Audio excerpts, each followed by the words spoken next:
আল্লাহর বান্দা গরিব যুবক সন্তান মানুষের বাড়ি কাজ করে যা পায় তা দিয়া সংসার চালায়।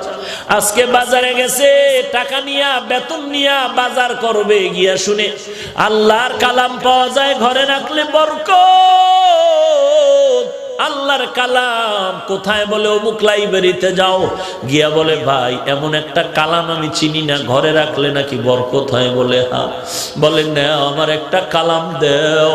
আল্লাহর কালাম টাকা দিয়া কিনিয়া বান্দায় মাথায় নিছে। বলে এটা নিচে রাখবা না, মাথার উপরে সম্মানে রাখবা। আল্লাহর বান্দা মূর্খ মানুষ, আল্লাহর কোরআন সম্পর্কে কোনো ধারণা নাই। এতটুকু জানছে এটা সম্মানের কিতাব, এটা নিচু জায়গায় রাখবা না। আল্লাহর বান্দা কোরআন মাথায় নিয়ে বাড়িতে রওনা। ঘরের দরজায় গিয়ে বলে রে বিবি মনে কষ্ট নিও না, আজকে বাজার আনি না, এক আল্লাহর কালাম নিয়ে এসেছি। জীবনভর খানা খাইলাম, আজকে একটা রাত খানা খাবো না। ঘরের মধ্যে ঢুকিয়া আল্লাহর কোরআন রাখার মতো ভালো জায়গা নাই। বলে স্ত্রী এটা উঁচা জায়গায় রাখতে হবে, ছোট জায়গায় নিচে করা যাবে না। স্ত্রী বলে তুমি আমি গরিব, ভালো ঘর নাই কোরআন রাখার, ফিরাইয়া দাও তাড়াতাড়ি। বলে এই রাত্রে তো ফেরত দেওয়া যাবে না, যদি দিতে হয় তো কালকে সকালবেলা গিয়া ফেরত দিতে হবে।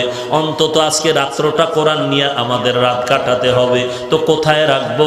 স্ত্রী পরামর্শ দেয় যেহেতু এটা বরকতের কালাম, অতএব আমি অর্ধেক রাত্র মাথায় নিয়ে দাঁড়ায় থাকি, তুমি ঘুমায় যাও, আর বাকি অর্ধেক রাত্র আমি একটু রেস্টে যাব, তুমি মাথায় নিয়ে দাঁড়ায় রাত কাটা।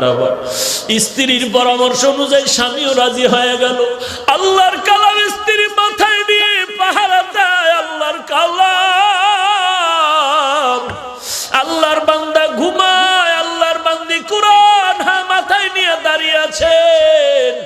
অর্ধরাত্র স্ত্রী, অর্ধরাত্র স্বামী। ফজরের আজান হয়ে গেল, একজন ওযু বানাইয়া নামাজ পড়লেন। সকালবেলা বলে কোরআনটা বাজারে ফেরত দাও। আল্লাহর বান্দা বলে এত কষ্ট করে আল্লাহ ভিতরে কি আছে একটু খুলিয়ে তো দেখলাম না। দোনোজনে বসিয়া বলে দেখি আল্লাহর কালামটা কেমন। আল্লাহর বান্দার বান্দি দোনোজনে কোরআন খুলিয়া পৃষ্ঠা উল্টায় আর বলে হাযা কালামু রাব্বি, এটাই কি আমার মালিকের কালাম, এটাই কি আল্লাহর কথা।